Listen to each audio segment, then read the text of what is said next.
Thanks for watching Your Plates Are Mine, where you don't have to be a professional chef to be a star in your own kitchen. I'm your host, David Miller, and I'd like to invite you to spend a little time with us as we meet some great new friends who are going to show us how to make something incredible you're going to want to make at home.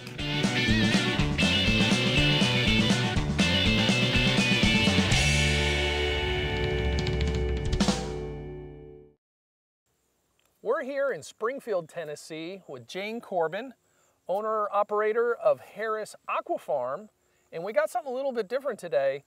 It's not vegetables, it's freshwater prawns? Freshwater prawns, Freshwater prawns. That's right. So you can actually farm a variety of shrimp. You can. Malaysian prawns, yes, we do right here, and it has worked out to be pretty successful. You were kind of a pioneer for this area, weren't you? Absolutely, yeah. As a matter of fact, I don't think there are any other producers in Tennessee now. Of course, 2 or 3 did try it in West Tennessee and one in East Tennessee in the beginning when I first started, but I think everybody else has dropped out. Oh, all right. So we got the pro. Yeah, well, I don't know about the that. Holdout. But at least, I guess I'm a diehard. I'm just hanging in there. How does somebody farm a shrimp?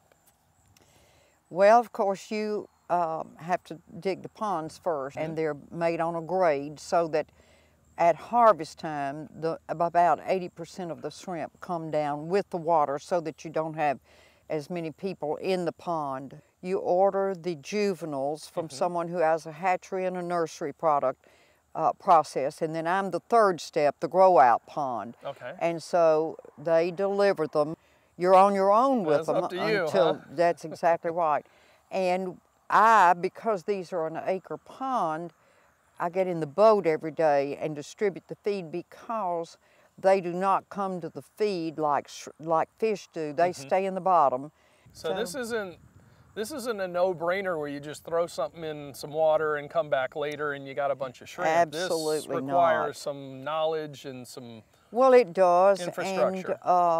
And it's constant, you know. It's sort of like milking cows. You have to be here to feed every day. You don't get a day off, huh? And if it's raining and muddy and you can't drive in, you walk in carrying buckets of feed. You have fresh shrimp in the fall during harvest time. We do. So on those couple of days you are actually draining the ponds, people can come out and get fresh shrimp? People come, and we have 2 days advertised that they can come and buy them. And then as soon as the harvest is over, I take them to the processor and they take the heads off, and then I bring them back and keep them in the freezers. Okay, so if somebody wanted some basically any time of year, they can call. Right, as long as I haven't sold out. Right, exactly. Jane, thank you so much for having us out.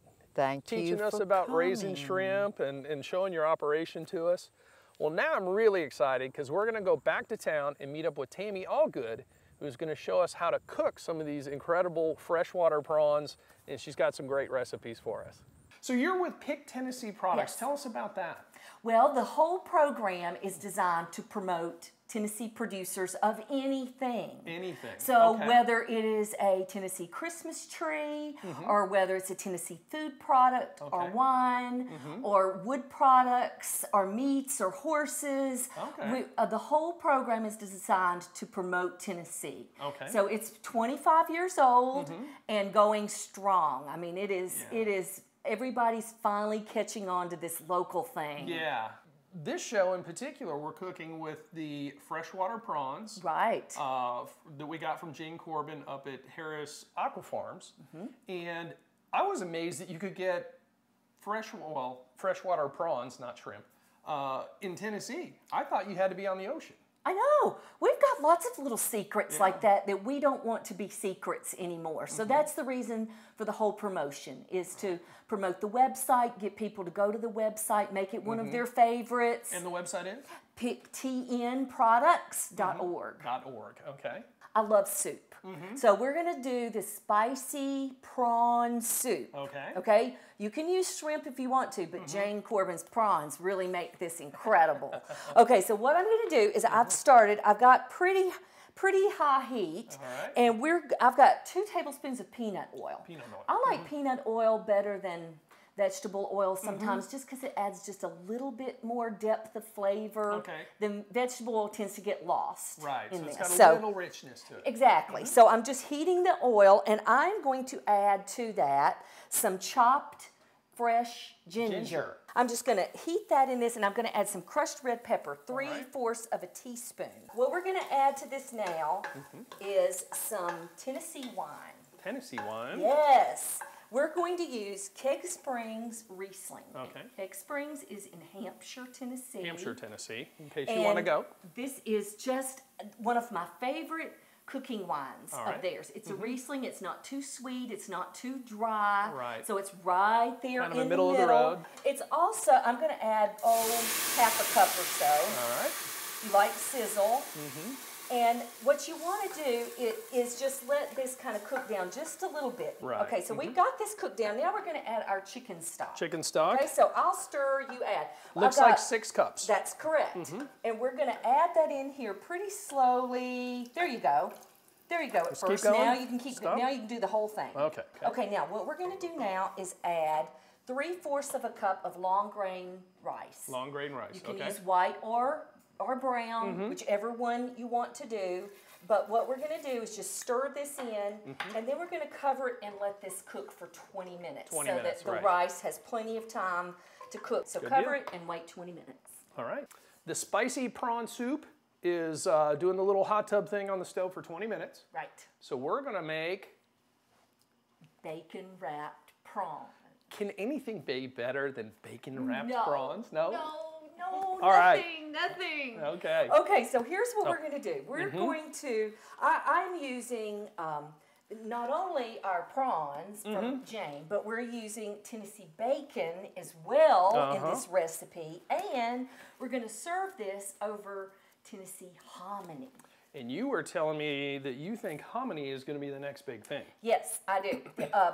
I'm particularly fond of Bush Brothers hominy. They have white and yellow, but I grew up eating white hominy, so that's the one I always kind of go to. Yeah. But really, the yellow and the white mixed is beautiful. Okay. And I just think that hominy, it's just so easy to use. It's so delicious. It's so different that I think it's going to replace grits as the next big Southern food. Right. Shrimp and grits has been the big thing for what, the last 5 or 6 years? Yeah, it's yesterday. Yeah, it's yesterday. This is the new deal. I like to take kitchen shears and just cut right down the middle of your slice of bacon. And I like to use thick sliced bacon for this. All right. Okay, and then I'm just going to cut it in because more half. bacon is always better than That's less right. bacon. Yeah. Bacon is better and thicker is better. Right. Okay, so what I'm going to let you do is just wrap a prawn in this bacon.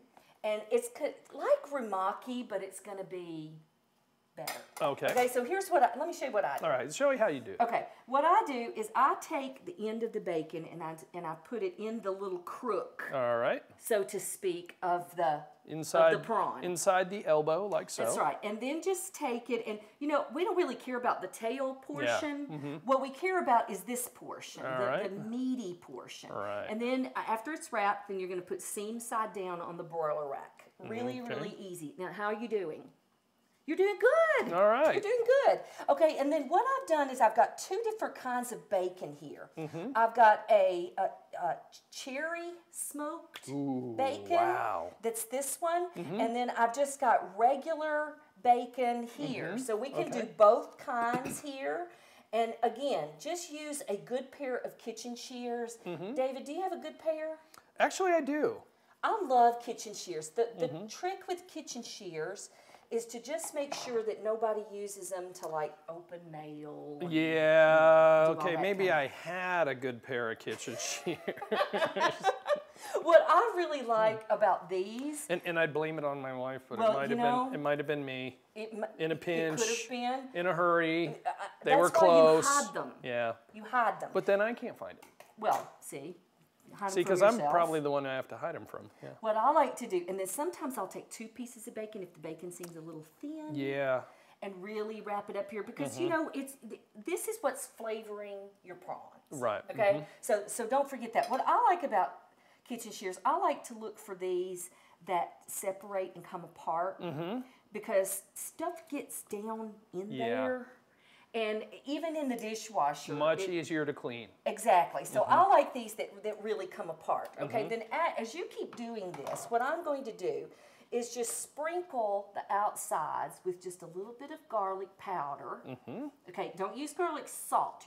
You're getting enough salt from the bacon. Right. And then, I mean, the tiniest amount of sea salt ever. And I really prefer sea salt for this recipe. Okay. I mean, just a dust of it. I mean, now, why do you prefer sea salt versus another, like kosher iodized or salt iodized or something like that? Well, the thing about sea salt, and you can kind of see it in my hand. It's kind of light and flaky. That's right. It looks like dust. Right. And so when you sprinkle it on something, instead of it bouncing all over the place like regular iodized salt, it attaches itself to it. And it dissolves. So it dissolves immediately. Right. So instead of you getting this taste crunch of salt, you got a hint of salt around there. So that's the reason. And all it is evaporated seawater. I mean, it's just the easiest thing in the whole world to use, and particularly if you're doing frying something like French fries, if you'll use sea salt on that instead of regular salt, shaker salt, you'll get the flavor and actually use a lot less, probably. That's right. That's right. Okay. So these are going to go, we're going to do these under the broiler and turn them if we need to. If we don't need to, we don't turn them. Right. I mean, it just depends on your broiler. So we're going to put these under the broiler for 8 to 10 minutes. 8 to 10 minutes. Now, shrimp or prawns, very delicate, very light seafood, very easy to overcook and turn them into little erasers.